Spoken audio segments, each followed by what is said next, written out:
Iran's goal is to wipe Israel off the face of the map. Russia's goal is to wipe Ukraine off the face of the map. It seemed this was a natural alliance, but unfortunately, Prime Minister Netanyahu had long been in bed with Vladimir Putin. Many of the Russian Jews who live in Israel were pro-Putin, and this was a constituency that voted for Netanyahu's populist nationalist right in Israeli politics. And so you can see on the internet election banners where Putin and Netanyahu are shaking hands.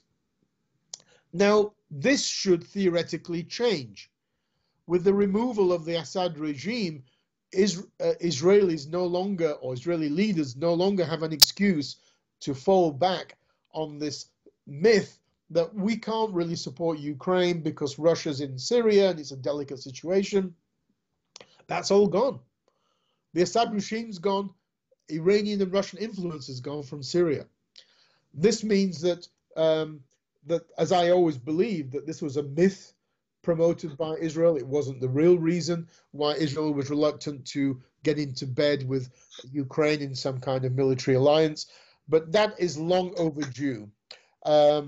Ukraine would benefit from the removal of this tyrannical Iranian regime, and let's hope that Trump gives the green light to Turkey and Israel to do that in the coming months.